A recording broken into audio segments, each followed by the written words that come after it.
నమస్కారం. దూరదర్శన్ యాదగిరి వార్తలకు స్వాగతం. నేను మీ రాజ్ కుమార్ దేశ్ముఖ్. ముందుగా వార్తలోని ప్రధానాంశాలు. దత్తత గ్రామం వాసాలమర్రిలో ముఖ్యమంత్రి కేసీఆర్ పర్యటన. 76 దళిత కుటుంబాలకు పక్కా ఇల్లు నిర్మిస్తామని హామీ. హైదరాబాద్ చేరుకున్న బ్యాడ్మింటన్ ఛాంపియన్ సింధు. ఘనస్వాగతం పలికిన మంత్రి శ్రీనివాస్ గౌడ్, ఇతర ప్రముఖులు. ఒలింపిక్స్ రెజ్లింగ్ లో ఫైనల్స్ కు చేరుకున్న రవికుమార్ దహియా.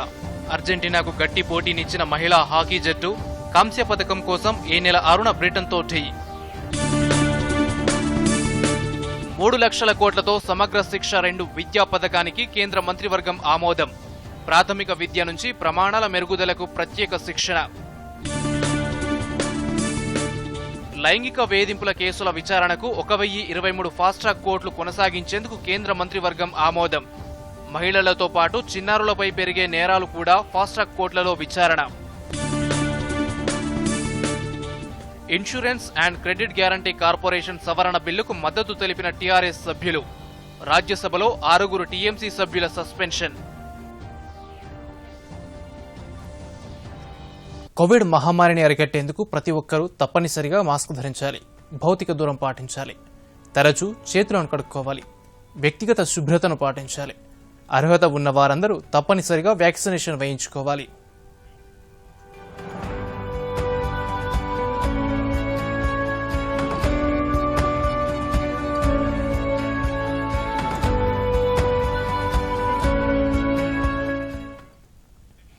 ఇక వార్తలోని వివరాలను చూద్దాం. ముఖ్యమంత్రి చంద్రశేఖరరావు తన దత్తత గ్రామమైన వాసాలమర్రిలో పర్యటించారు. అధికారులతో కలిసి అక్కడి దళితవాడలో స్థానికంగా ఉన్న దళిత కుటుంబాలతో సీఎం సమావేశమయ్యారు. ఈ సందర్భంగా సీఎం కేసీఆర్ మాట్లాడుతూ వాసాలమర్రి గ్రామంలోని 76 ఎస్సీ కుటుంబాలకు దళిత బంధు పథకం మంజూరు చేస్తున్నట్టు సీఎం కేసీఆర్ ప్రకటించారు. గ్రామంలోని అందరికీ ఒకే విడతలో దళిత బంధు నిధులు పంపిణీ చేస్తామన్నారు. లబ్ధిదారుల ఖాతాల్లో నిధులు జమ చేస్తామన్నారు. నిధులు దుర్వినియోగం కాకుండా ఉపాధి పెరిగే మార్గాలు ఎంచుకోవాలని సీఎం సూచించారు. ఆర్థికంగా వెనుకబడి ఉన్న వారిని ఆదుకోవడానికి ప్రత్యేకంగా దళిత బంధు పథకాన్ని ప్రవేశపెట్టామన్నారు. రాష్ట్రంలో దళిత బంధు పథకం అమలు చేసి తీరుతామన్నారు. ఈ పథకం కింద దళిత యువకులు సొంతంగా ఉపాధి పొందవచ్చన్నారు. దళితులలో ఎవరికైనా ఆపద వస్తే వారిని ఆదుకోవడానికి రక్షణ నిధిని ఏర్పాటు చేస్తున్నట్టు చెప్పారు.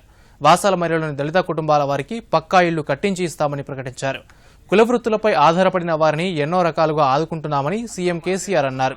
ప్రభుత్వ పథకాలు తెచ్చినా వాటిపై ప్రజల్లో అవగాహన లేదన్నారు. ప్రభుత్వ భూమిని నిరుపేద ఎస్సీలకు పంపిణీ చేస్తామన్నారు. అతగాది ప్రజలకి ఇట్లా అన్యాయం జరుగుతుందని చెప్పి ఆ రోజులలో 60-70 ఏళ్ల కింద అనేకమైన పోరాటాలు చేశాడు. ఆయన చేసిన పోరాటం పుణ్యం ఫలితమా అని కొన్ని రిజర్వేషన్లు, కొంత చదువుకునే అవకాశాలు, ఉద్యోగ అవకాశాలు, కొంత రాజకీయ అవకాశాలు కొంత మేరకు వచ్చినాయి. అది మొత్తం దళిత సమాజానికి పూర్తిగా లాభం జరగలే. ఆయన మార్గం ఇచ్చిండు. ఆ మార్గం మొత్తం అట్లే పడితేనే బాగుండే. కానీ వాసాలమర్రిలో దళిత బంధు కమిటీ ఉంటుంది, ఒక 6 గుర్తుంది. అట్నే వీళ్ళందరినీ కలిపి మండలంలో తుర్కపల్లి మండల దళిత బంధు కమిటీ ఉంటుంది. అట్లనే మన భువనగిరి జిల్లా, ఇప్పుడు మనది భువనగిరి జిల్లా దళిత బంధు కమిటీ ఉంటుంది. రాష్ట్రానికి వచ్చే వరకు తెలంగాణ రాష్ట్ర దళిత బంధు కమిటీ ఉంటుంది. మీకేం చేస్తారు? ఇప్పుడు మీకు పైసలు ఇచ్చి వాటికి మిమ్మల్ని ఇచ్చిపెట్టరు. దీనిలో బ్యాంకు లేదు, లంపటం లేదు, కిస్తీ కట్టే ముచ్చట్టే లేదు. నీ బ్యాంకులో వేసుకుంటావు, నువ్వు ఇంట్లో పెట్టుకుంటావు, నీ దగ్గరే ఉంటుంది. కథం. రోజు 1200 అయితే దాన్ని నువ్వు అపాయం చేసుకుంటే ఒక నెలకు ఎంత అవుతుంది? 36,000. ఒక సంవత్సరానికి ఎంత అవుతుంది? 3,75,000 అవుతుంది. వాసాలమర్రే మొత్తం ఆలేరు నియోజకవర్గానికి దారి చూపెట్టాలి. వాసాలమర్రి దళిత బస్తీ చేసేటువంటి పని మీద మీ ఆలేరు నియోజకవర్గం దళితుల యొక్క కర్మ ఆధారపడి ఉంటుంది. అంతేనా కాదా? మీరు చాలా జాగ్రత్త చేయాల్సి వస్తుంది. వారం మీకు తప్పు చేసే అధికారం లేదు. ఇతరుల జీవితాలు మీతో ముడిపడి ఉన్నాయి కాబట్టి అంత బాధ్యత, అంత బరువు మీ మీద వస్తుంది. ఇప్పుడు చేద్దాంగా, తప్పకుండా. అమ్మా చేద్దామా? మీకు ఇయ్యాలనే నేను జీవో ఇష్యూ చేపిస్తా. ఇది నేను మాట్లాడుతున్నా అంటే మీకు 7,60,00,000 మంజూరు అయిపోయినాయి. ఇప్పుడు కాగితం వస్తుంది, డబ్బులు వచ్చి మీ కలెక్టర్ దగ్గర ఉంటాయి. ప్రధానమంత్రి నరేంద్ర మోదీ అధ్యక్షతన కేంద్ర మంత్రివర్గం సమావేశమై పలు కీలక నిర్ణయాలు తీసుకుంది. జాతీయ విద్యా విధానాన్ని ప్రకటించిన కేంద్రం కింది స్థాయి నుంచి విద్యా ప్రమాణాలను పెంచే దిశగా పటిష్టమైన చర్యలు చేపట్టింది. సమగ్ర శిక్షా విధానం 2కు కేంద్ర మంత్రివర్గం ఆమోదం తెలిపింది. 2021 నుంచి 2026 వరకు గల 5 సంవత్సరాల కాలంలో విద్యారంగానికి 2,94,223.04 కోట్ల రూపాయలను ఖర్చు చేయాలని నిర్ణయించింది. ఈ మొత్తంలో కేంద్ర ప్రభుత్వ వాటా 1,85,398.32 కోట్ల రూపాయలు. ఈ పథకం కింద దేశవ్యాప్తంగా 11,60,000 పాఠశాలలకు ప్రయోజనం కలుగుతుంది. 15,60,00,000 మంది విద్యార్థులకు, 57 లక్షల మంది ఉపాధ్యాయులకు విద్యా ప్రమాణాలపై శిక్షణ ఇస్తారు. అంగన్వాడీ కార్యకర్తలకు, ప్రాథమిక, మాధ్యమిక పాఠశాలల ఉపాధ్యాయులకు బోధనాంశాలపై ప్రత్యేక శిక్షణ ఇవ్వాలని నిర్ణయించారు. ఎన్సెట్, ఎన్ఎస్హెచ్, టీహెచ్ఏ సంస్థలు ప్రాథమిక, మాధ్యమిక ఉపాధ్యాయులకు శిక్షణ ఇస్తాయి.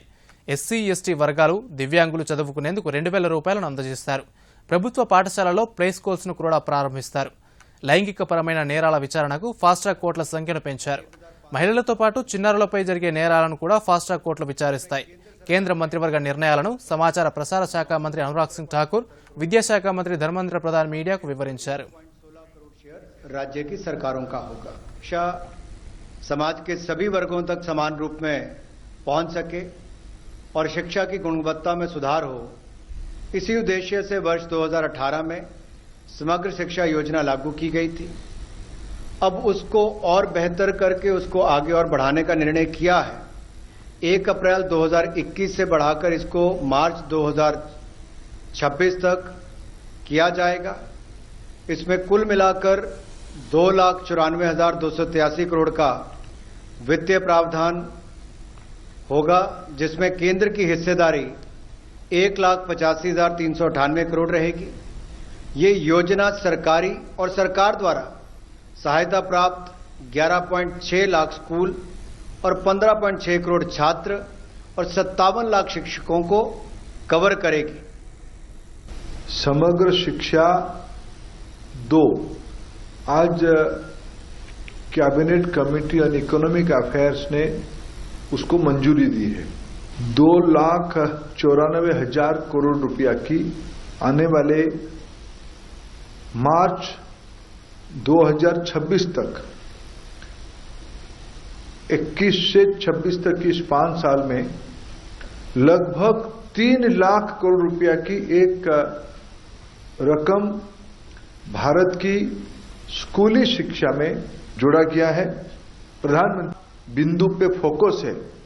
शिक्षा, इक्विटी, क्वालिटी, एक्सेस और अफोर्डेबिलिटी, ये 4 बिंदु पे शिक्षा की रचना को किया जाएगा.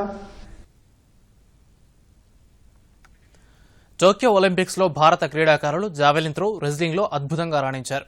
జావెలిన్ త్రోలో నీరజ్ చోప్రా క్వాలిఫై రౌండ్ లో మొదటి స్థానంలో నిలిచి ఫైనల్స్ కు చేరుకున్నారు. అటు రెజ్లింగ్ లో రవికుమార్ దహియా ఫైనల్స్ కు చేరుకున్నాడు. మహిళల హాకీ జట్టు సెమీఫైనల్స్ లో అర్జెంటీనా చేతిలో ఓటమి పాలైంది. అయితే కాంస్య పథకం కోసం ఈ నెల 6న బ్రిటన్ తో తలపడుతుంది. ఈ పట్టులకు సంబంధించి మరిన్ని వివరాలు చూద్దాం. భారీ అంచనాలతో బరిలోకి దిగిన పథకం ఫేవరెట్ నీరజ్ చోప్రా అద్భుతంగా రాణించాడు. క్వాలిఫైయింగ్ రౌండ్లో అత్యుత్తమ ప్రదర్శన కనబరిచి తనపై అందరూ పెట్టుకున్న అంచనాలను నిలుపుకున్నాడు. గ్రూప్ ఏ క్వాలిఫికేషన్ రౌండ్లో ఏకంగా 86.65 మీటర్ల దూరం జావెలిన్ విసిరి మొదటి స్థానంలో నిలిచాడు. దీంతో ఆటోమేటిక్ క్వాలిఫికేషన్ సాధించి ఫైనల్స్ చేరుకున్నాడు. గ్రూప్ ఏలో మొత్తం 12 మందిలో నీరజ్తో పాటు ఫిన్లాండ్ ఆటగాడు మాత్రమే ఆటోమేటిక్ క్వాలిఫికేషన్ సాధించారు. ఆగస్టు 7న నీరజ్ ఫైనల్స్ ఆడనున్నాడు. కాగా 76.40 మీటర్ల దూరం జావెలిన్ విసిరిన శివపాల్ సింగ్ క్వాలిఫై కాలేదు. ఇక రెజ్లింగ్ లో కూడా మన క్రీడాకారులు సంచలనం సృష్టించారు. 57 కిలోల విభాగంలో రవికుమార్ దహియా సెమీస్ లో విజయం సాధించి ఫైనల్స్ కు చేరుకున్నాడు. భారత్ కు కనీసం రజత పతకం ఖాయం చేశాడు. ప్రత్యర్థి తనపై ఆధిపత్యం చలాయిస్తున్న వేళ అనూహ్యంగా పుంజుకున్న రవి విక్టరీ బైఫాల్ పద్ధతిలో స్వర్ణ పతక పోరుకు అర్హత సాధించాడు. 9-7 తేడాతో కజకిస్తాన్ కుస్తీ వీరుడు సనయేవ్ నూరిస్లాంను ఓడించాడు. 86 కిలోల విభాగంలో దీపక్ పూనియా సెమీఫైనల్ పోటీలో ఓటమి పాలయ్యాడు. సెమీస్ పోరులో అమెరికా ప్రత్యర్థి డేవిడ్ మోరిస్ చేతిలో 0-10 తేడాతో పరాజయం పాలయ్యాడు. మహిళల ఫ్రీస్టైల్ 57 కిలోల విభాగంలో అంశు సింగ్ బెలారస్ క్రీడాకారిణి చేతిలో 2-8 తేడాతో ఓడిపోయింది. మహిళల హాకీ జట్టు సెమీస్లో అర్జెంటీనా చేతిలో ఓటమి పాలైంది. అయితే కాంస్య పథకం కోసం ఈ నెల 6న బ్రిటన్తో తలపడుతుంది. కీలకమైన సెమీస్లో రాణి రాంపాల్ సేన 1-2 తేడాతో ఓటమి పాలైంది. ఆఖరి నిమిషం వరకు విజయం కోసం ప్రయత్నించిన ప్రత్యర్థి జట్టు తమ అనుభవంతో ఆ ప్రయత్నాలను అడ్డుకుంది. భారత్ నుంచి గుర్జిత్ కౌర్ గోల్ చేయగా అర్జెంటీనాలో మరియా నోయెల్ 2 గోల్స్ చేసింది. Bureau report, Doordarshan news. ఒలింపిక్స్లో కాంస్య పథకం గెలుచుకున్న badminton champion PV Sindhu Hyderabad చేరుకుంది. శంషాబాద్ ఎయిర్పోర్ట్లో సింధుకు రాష్ట్ర క్రీడా శాఖ మంత్రి శ్రీనివాస్ గౌడ్ ఘనస్వాగతం పలికారు. సింధుకు కోచ్ పార్క్ కు శాల్వా కప్పి సత్కరించారు. సింధు విజయం యువతలో స్ఫూర్తి నింపిందని శ్రీనివాస్ గౌడ్ అన్నారు.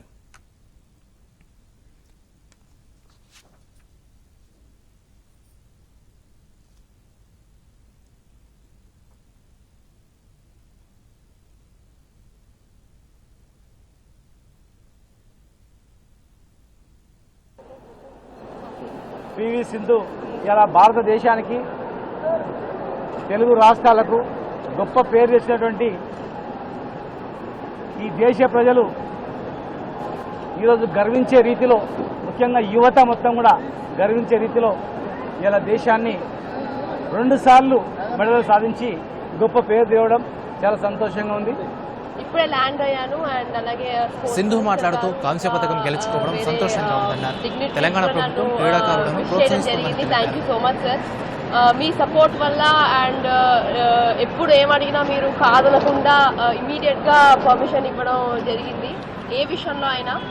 అండ్ ముఖ్యంగా ఇప్పుడు ఒలింపిక్స్కి వెళ్లే ముందు కూడా నేను మిమ్మల్ని గచ్చిబౌలి స్టేడియంలో ఆడతాను అంటే మీరు ఏమి అనుకున్నా సరే అని ఇమీడియట్ గా పర్మిషన్ ఇవ్వడం జరగడం వల్ల thanks to you and also Srinivas Raju గారు, థ్యాంక్ యూ సార్.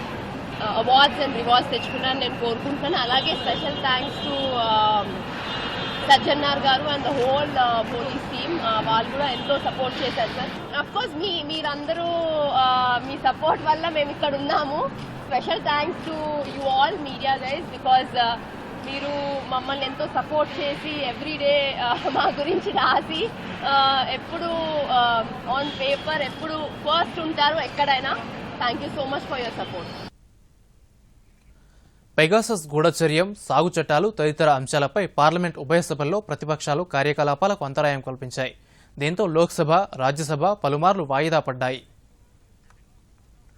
రాజ్యసభ సమావేశం కాగానే చైర్మన్ వెంకయ్యనాయుడు మాట్లాడుతూ సాగు చట్టాలు, ధరల పెరుగుదలపై చర్చ చేపట్టేందుకు ప్రభుత్వం సిద్ధంగా ఉందని చెప్పారు.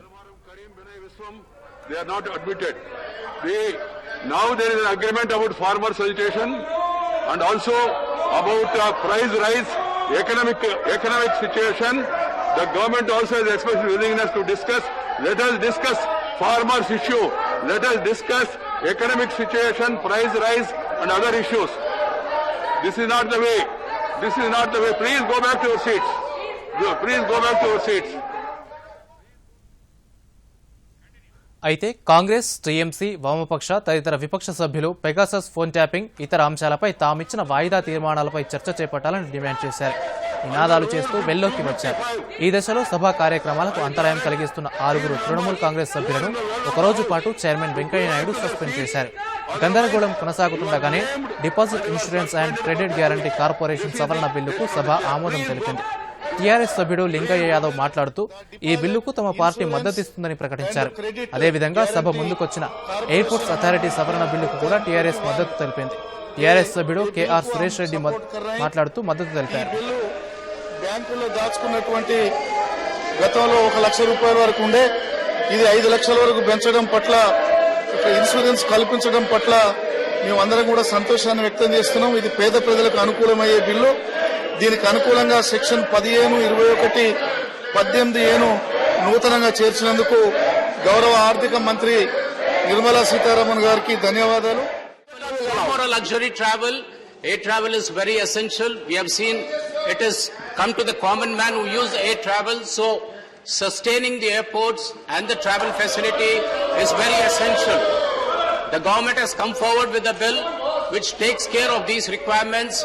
While we support the bill, with certain apprehensions and some caution to be told to the government, sir. లోక్సభలో కూడా వాయిదాల పర్వం కొనసాగింది. స్పీకర్ ఓం బిర్లా తొలుత అరగంట, ఆ తర్వాత ఒక గంట సేపు సభను వాయిదా వేశారు. తిరిగి సమావేశమైన తర్వాత కూడా అదే పరిస్థితి కొనసాగడంతో సభాపతి సభను మరోసారి వాయిదా వేశారు. ఎంసెట్ ప్రవేశ పరీక్షలు ప్రారంభమయ్యాయి. 4, 5, 6, 9, 10వ తేదీల్లో ఉదయం 9 నుంచి 12 గంటల వరకు, మధ్యాహ్నం 3 నుంచి 6 గంటల వరకు పరీక్షలు జరుగుతాయి. 4, 5, 6వ తేదీల్లో ఇంజనీరింగ్, 9, 10వ తేదీలో వ్యవసాయ, మెడికల్ విద్యార్థులకు పరీక్షలు నిర్వహిస్తారు. ఈసారి హాల్ టికెట్తో పాటు పరీక్షా కేంద్రం రూట్ మ్యాప్ ఇచ్చారు. 1 నిమిషం ఆలస్యమైనా పరీక్షా కేంద్రంలోకి అనుమతి ఉండబోదని అధికారులు స్పష్టం చేశారు. విద్యార్థులను గంటపావు ముందు నుంచి పరీక్షా కేంద్రంలోకి అనుమతిస్తారు. కోవిడ్కు సంబంధించి ప్రతి విద్యార్థి సెల్ఫ్ డిక్లరేషన్ ఫామ్ ఇవ్వాలి. జ్వరం, జలుబు వంటివి ఉన్న వారికి ప్రత్యేక ఏర్పాట్లు చేశారు. విద్యార్థులు తప్పనిసరిగా మాస్క్ ధరించాలి. తెలంగాణలో 82, ఏపీలో 23 పరీక్షా కేంద్రాలను ఏర్పాటు చేశారు. బేటీ బచావో బేటీ పడావో అనే నినాదంతో కేంద్ర ప్రభుత్వం అమలు చేస్తున్న సుకన్య సమృద్ధి యోజన పథకం ఆడపిల్లల తల్లిదండ్రులకు అండగా నిలుస్తోంది. జనగామ జిల్లాలోని ఆడపిల్లల అభ్యున్నతికి వరప్రదాయనిగా మారింది. దీనిపై మరిన్ని వివరాలు చూద్దాం. సుకన్య సమృద్ధి యోజన పథకం అనేది ఆడపిల్లల కోసం ప్రభుత్వం నిర్వహిస్తున్న ఒక ప్రత్యేక పొదుపు పథకం. దీనిని భారత ప్రభుత్వం బేటీ బచావో బేటీ పడావో కార్యక్రమంలో భాగంగా 2015లో ఆడపిల్లల కోసం ప్రత్యేకంగా ప్రారంభించింది. ఇది దీర్ఘకాలిక పొదుపు పథకం.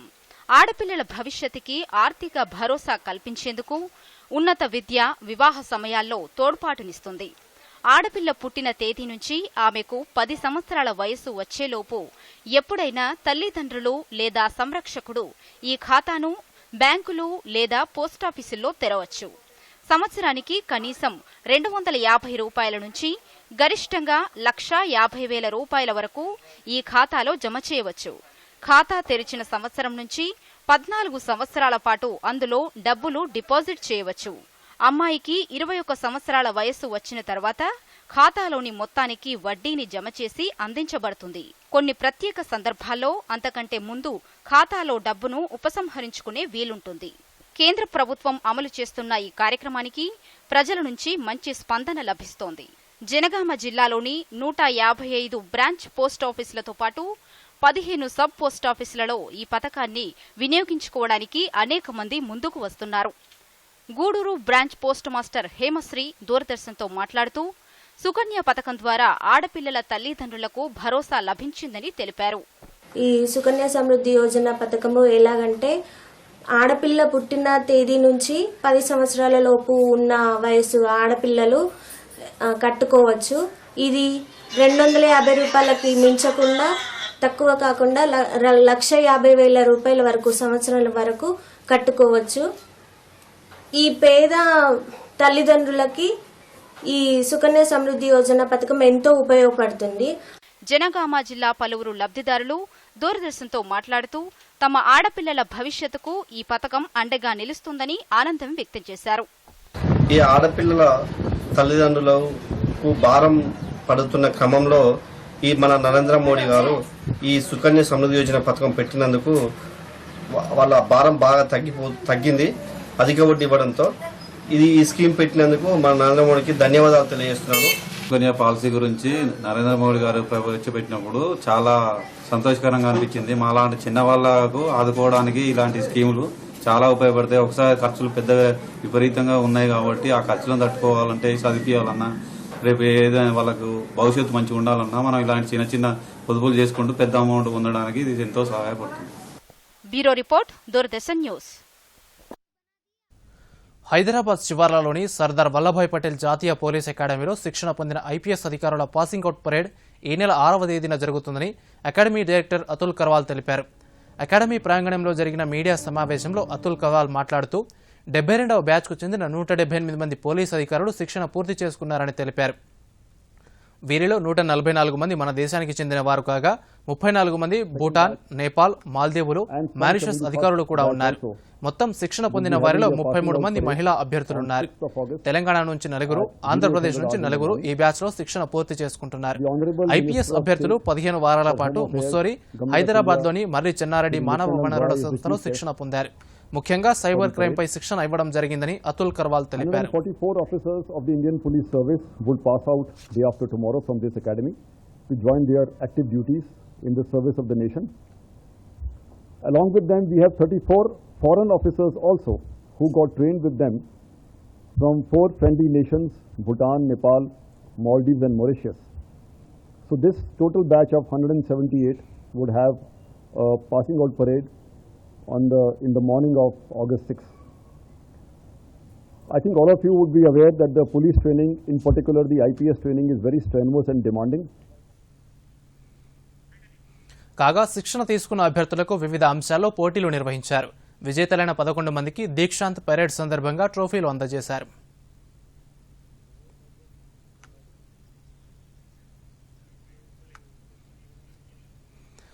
పోటీ ప్రపంచంలో నిరుద్యోగ యువతకు ఉపాధి కల్పించాలన్న ప్రధాన ఉద్దేశంతో కేంద్ర ప్రభుత్వం ప్రత్యేక కార్యక్రమాలు చేపడుతోంది.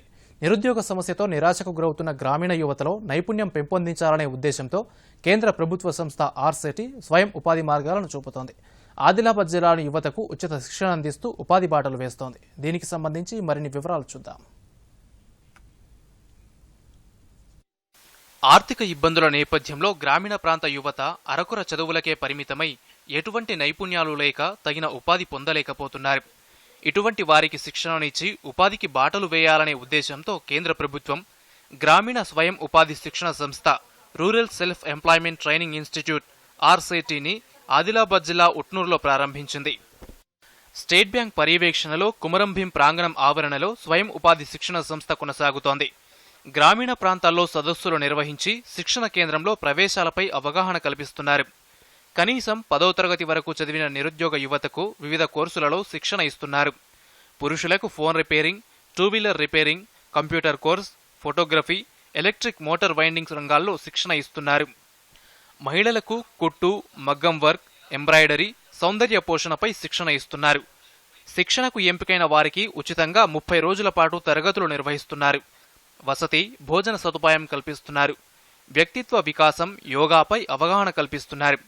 ఇప్పటి వరకు దాదాపు 7,200 మందికి శిక్షణ ఇచ్చారు. శిక్షణ పొందిన వారిలో 80% మంది స్వయం ఉపాధి పొందుతున్నారు. మరికొందరు కుటీర పరిశ్రమలు ఏర్పాటు చేసుకున్నారు. శిక్షణ తీసుకుని స్వయం ఉపాధి పొందటానికి సెల్ ఫోన్ రిపేరింగ్ శిక్షణ పొందుతున్నామని, స్వయం ఉపాధి పొందగలమనే ధైర్యం వచ్చిందని విద్యార్థులు సంతృప్తి వ్యక్తం చేస్తున్నారు. కొత్త వచ్చే వర్షన్స్ అన్ని కూడా చాలా బాగా చెప్తున్నారు. సో ఆయన సొంతంగా తీసుకొని మరి మాకు ఈవినింగ్ నైట్ క్లాసెస్ కూడా చెప్పడం జరుగుతుంది సార్. సో మేము చాలా ఇంట్రెస్ట్గా నేర్చుకుంటున్నాము. సో ఇది కాకుండా ఇంకా మాకు వేరే క్లాసెస్ కూడా జరుగుతున్నాయి సార్. పర్సనల్స్ ఏంటంటే బయటికి వెళ్ళాక మనం ఎలా ఉండాలి, ఎవరితో ఏం మాట్లాడాలి, సో కస్టమర్స్తో ఎలా మాట్లాడాలి, వాళ్ళతో మాట్లాడి ఏ విధంగా మన టాలెంట్ని ఇంప్రూవ్ చూపాలి అనేది చాలా చక్కగా చెప్తున్నారు సార్. ప్రస్తుత సమాజ అవసరాలకు అనుగుణంగా ఆయా రంగాలను ఎంపిక చేసుకుని మంచి నిపుణులచే మెలకువలు బోధిస్తున్నామని మేనేజర్ మంగీలాల్ చెప్పారు. బాయ్స్ అలానే గర్ల్స్ సపరేట్ వేరు బ్యాచెస్ ఉంటుంటుంది. ఇక్కడ గ్రామీణ ప్రాంతంలో ఉన్న యువతి యువకులు, అన్ఎంప్లాయిడ్ యూత్ ఎవరైతే ఉన్నారో బీపీఎల్ క్యాండిడేట్స్ వాళ్లకు ఇక్కడ మనం అన్ని ఫెసిలిటీస్, అన్ని వసతులు కల్పిస్తూ ట్రైనింగ్ ఇవ్వడం జరుగుతుంది. ప్రతి ఒక్కటి వాళ్లకు మనం ఇక్కడ ప్రతి ఒక్కటి ఎస్బీ వాళ్ళు ప్రొవైడ్ చేయడం జరుగుతుంది సార్. అలానే వీళ్లకు ట్రైనింగ్ లో భాగంగా ట్రైనింగ్ అయిన తర్వాత వాళ్ళ సొంత ఊర్లకు వెళ్లిపోయిన తర్వాత అక్కడ ఏదైనా యూనిట్ ఎస్టాబ్లిష్మెంట్ చేయాలనుకుంటే బ్యాంక్ నుంచి కూడా వాళ్ళకు లోన్ రూపంగా ప్రొవైడ్ చేయడం జరుగుతుంది. శిక్షణ అనంతరం అవసరమైతే బ్యాంకు నుంచి రుణాలు కూడా ఇప్పిస్తామని ప్రాజెక్ట్ డైరెక్టర్ బిట్ల గంగన్న వివరించారు. కోవిడ్-19 నిబంధనలు పాటిస్తూ విద్యాబోధన జరుపుతున్నామన్నారు. కోవిడ్ను పూర్తిగా అంటే ఈ కోవిడ్ దశలో మనం ఉన్నాం కనుక దానికి సంబంధించి వచ్చినటువంటి ట్రైనర్స్ అందరికీ అంటే శిక్షకులందరికీ కూడా ఈ శానిటైజర్స్, మాస్క్స్, తర్వాత డ్రెస్ కోడ్ అన్నీ కూడా ఆర్సెట్ ద్వారా ప్రొవైడ్ చేయడం జరిగింది. వీళ్ళందరికీ కూడా ఈ సోషల్ డిస్టెన్స్ అనేది ఈ ట్రైనింగ్ తీసుకుంటున్న టైంలో social distance, even though dining halls కానీ, లేకపోతే క్లాస్ రూమ్లో కానీ, లేకపోతే ప్రాక్టికల్ చేస్తున్నటువంటి ప్రాక్టికల్ రూమ్లో కానీ, ఇవన్నీ కూడా కోవిడ్ నిబంధనలను అనుసరించి ఈ ట్రైనింగ్ సక్సెస్ఫుల్గా చేయడం జరుగుతుంది. Bureau report, Doordarshan news. Khammam జిల్లా మదిర మండలంలో ఓ చిన్న గ్రామం ఖమ్మంపాడు. ఇప్పుడు ఈ గ్రామం పేరు జాతీయ స్థాయిలో మార్మోగుతోంది. ఇంతటి ఘన విజయాన్ని సాధించింది 8 సంవత్సరాల వయసున్న చిన్న బాలుడు సామినేని పునీత్. జాతీయ స్థాయిలో జరిగిన స్కేటింగ్ పోటీలో 2వ స్థానాన్ని సాధించి రికార్డు సృష్టించాడు. దీనికి సంబంధించి మరిన్ని వివరాలు చూద్దాం. ఖమ్మంపాడు గ్రామానికి చెందిన సామినేని శేషుబాబు పావనిల కుమారుడు పునీత్. చిన్నతనం నుంచే కుటుంబ సభ్యులతో అల్లారు ముద్దుగా పెరిగిన పునీత్ స్కేటింగ్లో ఆసక్తి కనబరచడంతో తల్లిదండ్రులు ప్రోత్సహించి చిన్నారికి శిక్షణ ఇప్పించారు. నిండా 8 సంవత్సరాల వయసు కూడా పూర్తి కాని పునీత్ 2 సార్లు జాతీయ స్థాయి రోలర్ స్కేటింగ్ పోటీల్లో పాల్గొని బహుమతులు గెలుచుకున్నాడు. 2021 ఏప్రిల్ 1 నుంచి 11వ తేదీ వరకు చండీగఢ్లో జరిగిన జాతీయ స్థాయి అథ్లెటిక్ పోటీల్లో పాల్గొని 2వ బహుమతి సాధించాడు. 2018లో విజయవాడలో జరిగిన పోటీల్లో కాంస్య పతకం సాధించాడు. గోవాలో జరిగిన ఓపెన్ నేషనల్ 200 మీటర్ల పందెం, 400 మీటర్ల పందాలలో బంగారు పతకాలు సాధించాడు. జాతీయ స్థాయి పోటీల్లో కూడా పాల్గొని సత్తా చాటాడు. చిన్నారి పునీత్ క్రీడల్లో చూపుతున్న ప్రతిభకు అభినందనలు చెబుతున్నట్టు మాజీ సర్పంచ్ వెంకయ్యబాబు తెలిపారు. జాతీయ స్థాయిలో బహుమతి పొందడం గ్రామానికే గర్వకారణమని అన్నారు. చిన్న పిన్నస్ వయస్కులోనే చాలా అభివృద్ధి ఈ ఆటల యొక్క విభాగంలో ఎంతో ప్రాధాన్యతను అందుకున్నందుకు మా గ్రామం తరఫున, ఖమ్మంపాడు గ్రామ ప్రజల తరఫున మీ అందరం అభినందనలు తెలుపుతున్నాం. అట్నే వాళ్ళ కుటుంబీకులు వాళ్ళందరూ బాబుకి ప్రోత్సహిస్తూ చిన్న స్థాయిలో, చిన్న గ్రామ స్థాయిలో, చిన్న ఆర్థిక పరిస్థితుల్లో ఉన్నా కూడా విద్యార్థికి ఇటు ఎడ్యుకేషను, ఇటు ఆటలందు ప్రోత్సహిస్తూ ఈ కళాకారులు గట్ట మంచి ఆటలందు మంచి కార్యక్రమంలో ప్రోత్సహిస్తున్నందుకు మా గ్రామ ప్రజలంతా వాళ్ళ కుటుంబానికి వారందరికీ మేము అభినందన తెలుపుతున్నాం. భవిష్యత్తులో మరిన్ని క్రీడా పోటీల్లో పాల్గొని బహుమతులు సాధించి తోటి చిన్నారులకు ఆదర్శంగా నిలవాలని కోరుకుంటున్నట్టు గ్రామస్తుడు సామినేని కిష్టయ్య అన్నారు. దిగినందుకు మాకు ఆనందం ఉంది. మా గ్రామస్తుల తరపున, మా గ్రామం తరపున, మా కుటుంబ సభ్యుల తరపున మా అందరం కోరుకున్నాం. చిన్నతనం నుంచి స్కేటింగ్ పై ఉన్న ఆసక్తితో జాతీయ స్థాయి పోటీల్లో పాల్గొని ముందుకు సాగుతున్నట్టు పునీత్ తల్లి పావని తెలిపారు. చదువుతో పాటు క్రీడల్లో కూడా రాణించడంతో ఆనందం వ్యక్తం చేస్తున్నారు. ఏప్రిల్లో జరిగిన చండీగఢ్లో జరిగిన నేషనల్ స్థాయిలో 2nd ప్లేస్లో వచ్చాడండి. పేరెంట్స్గా మాకు చాలా హ్యాపీగా ఉంది. అలాగే వాడు చదువులో కూడా చాలా యాక్టివ్గా ఉంటాడు. ఏ గేమ్ అయినా సరే నేను చెయ్యను అనడం అనేది ఉండదు. ఎప్పుడు చూసినా కూడా చాలా యాక్టివ్గా ఉంటాడు. సో ఇంకా మేము ఏం చేసామంటే వాడి ఇంట్రెస్ట్ని గుర్తించి మేము కూడా వాడిని ఎంకరేజ్ చేయడం వల్ల వాడు ఈ స్టేజ్కి వచ్చాడు. మా బాబు ఆ స్టేజ్లో ఉండడం మాకు చాలా హ్యాపీగా ఉందండి. జిల్లా, రాష్ట్ర, జాతీయ స్థాయి పోటీల్లో పాల్గొని పతకాలు సాధించినట్టు పునీత్ చెప్పారు. అంతర్జాతీయ స్థాయి పోటీల్లో కూడా పాల్గొని పతకాలు సాధించాలన్నదే తన ఆశయమని చిన్నారి పునీత్ అంటున్నాడు. రామకృష్ణ సారు నాకు నేర్పించారు స్కేటింగ్. మైలవారం నుంచి కొండూరు వరకు నేర్పించారు. స్కేటింగ్ రోడ్డు మీద ప్రాక్టీస్ చేయించారు. నేను ఆయన వల్ల ఈ స్థాయి వరకు వచ్చాను. Bureau report, Doordarshan news. బాలికలకు భవిష్యత్పై భరోసానిస్తూ కేంద్ర ప్రభుత్వం ప్రవేశపెట్టిన బేటీ బచావో బేటీ పడావోలో భాగంగా సుకన్య సమృద్ధి యోజన పథకం మెదక్ జిల్లాలో విజయవంతంగా అమలవుతోంది. సుకన్య సమృద్ధి యోజనపై బాలికల తల్లిదండ్రులు హర్షం వ్యక్తం చేస్తున్నారు. తమ పిల్లల భవిష్యత్తుపై ఎలాంటి బెంగా లేదని చెబుతున్నారు. సుకన్య సమృద్ధి యోజన పథకంపై మరిన్ని వివరాలు. కేంద్ర ప్రభుత్వం బాలికల కోసం సుకన్య సమృద్ధి యోజన పథకాన్ని ప్రవేశపెట్టి అమలు చేస్తోంది. ఈ పథకంలో చేరడానికి ఆడపిల్లలు మాత్రమే అర్హులు. బ్యాంక్ లేదా పోస్టాఫీస్కు వెళ్లి ఈ పథకంలో చేరవచ్చు. సుకన్య సమృద్ధి అకౌంట్లో చేరాలంటే 10 ఏళ్లలోపు వయసు ఉండాలి. ఒకే ఇంట్లో 2 అమ్మాయిలకు కూడా ఈ పథకాన్ని అమలు చేస్తారు. మెదక్ జిల్లా చినశంకరంపేట మండలం మిర్జాపల్లికి చెందిన నవనీత మాట్లాడుతూ పోస్టాఫీస్ అధికారులు ఈ పథకం గురించి వివరించారని చెప్పారు. తన 2వ అమ్మాయి అవంతిని కూడా సుకన్య సమృద్ధి యోజనలో చేర్చామన్నారు. గ్రామంలోని పోస్టాఫీసులో ప్రతి నెల 1000 రూపాయలు జమ చేస్తున్నట్టు తెలిపారు. తన కూతురు భవిష్యత్తుపై ఎలాంటి బెంగా లేదని చెప్పారు. పోస్టాఫీస్ లో ప్రతి నెలకు 1000 రూపాయలు అన్నట్టు కట్టుకుంటాను. ప్రతి నెల కట్టుకుంటే నా బిడ్డ పెళ్లి కానీ జమ చేసుకుంటున్నాను. పోస్టాఫీస్ అన్న కట్టమన్నాడు. కట్టడం వల్ల నాకు నేను పెళ్లి వరకు 5 లక్షల చిల్లర డబ్బులు వస్తాయని చెప్పిండు. దానికోసం నేను డబ్బులు కడుతున్నా. దానివల్ల నాకు ఏ టెన్షన్ లేకుంటుంది. నా పిల్ల పెళ్లికి భరోసా అన్న నమ్మకం నాకు కలిగింది. లత అనే మహిళ మాట్లాడుతూ తనకు కూతురు పుట్టినప్పుడు ఆ పాప భవిష్యత్పై బెంగ ఉండేదన్నారు. పోస్టాఫీస్లో ఈ పథకంలో చేరడంతో భరోసా కలిగిందని తెలిపారు. ఈ పథకం తమలాంటి ఆడపిల్లలున్న తల్లిదండ్రులకు ఎంతో భరోసా ఇస్తుందన్నారు. పోస్టాఫీస్లో తాను ప్రతి నెలా 1000 రూపాయలు చెల్లిస్తున్నానని, తన కూతురు పెళ్లినాటికి 5 లక్షలు వస్తుండటంతో ఎలాంటి భయం లేదన్నారు. నా బిడ్డ పెళ్లికి 5 లక్షలు వస్తాయని సుకన్య సమృద్ధి ద్వారా నేను ఎలాంటి టెన్షన్ లేకుండా నా బిడ్డ పెళ్లికి కట్టుకుంటున్నా. నెలకు 1000 రూపాయలు కట్టుకుంటున్నా. మా లాంటి ఆడపిల్ల వాళ్ళకి ఈ పథకం ఎంతో చాలా బాగుంది. మెదక్ జిల్లా మిర్జాపల్లికి చెందిన sub post master Srinivas Goud మాట్లాడుతూ తమ గ్రామంలో ఇప్పటి వరకు 124 సుకన్య సమృద్ధి యోజన ఖాతాలను ప్రారంభించామన్నారు. ఇంటికి వెళ్లి ఈ పథకం వివరించామని చెప్పారు. 10 సంవత్సరాలలోపు ఉన్న ఆడపిల్లలను సుకన్య సమృద్ధి యోజన పథకంలో చేర్పించినట్టు తెలిపారు. ఈ పథకం పట్ల ఆనందం వ్యక్తం చేస్తూ కేంద్ర ప్రభుత్వానికి కృతజ్ఞతలు తెలియజేస్తున్నానని శ్రీనివాస్ గౌడ్ తెలియజేశారు. కేంద్ర ప్రభుత్వం ప్రవేశపెట్టిన సుకన్య సమృద్ధి యోజన బేటీ బచావో బేటీ పడావో అని మోడీ గారు 2015 జనవరిన ప్రారంభించినారు. ఇది మిర్జాపల్లి గ్రామంలో నేను 124 అకౌంట్లు ఖాతాలు ఓపెన్ చేయించి వాళ్ళను నెల కట్టిపిస్తున్నాను. కేంద్ర ప్రభుత్వం ప్రవేశపెట్టిన ఈ పథకాన్ని మంచిగా ఆనందిస్తున్నారు. Bureau report, Doordarshan news. Doordarshan Yadagiri వార్తలను ఇప్పుడు సోషల్ మీడియాలో కూడా చూడవచ్చు. యూట్యూబ్ అయితే DD న్యూస్ తెలంగాణ, ట్విట్టర్ వేదిక అయితే DD news Telangana @DD Yadagiri news, మరి ఫేస్బుక్లో అయితే DD న్యూస్ తెలంగాణలో చూసి సబ్స్క్రైబ్ చేసి లైక్ చేయండి, షేర్ చేయండి.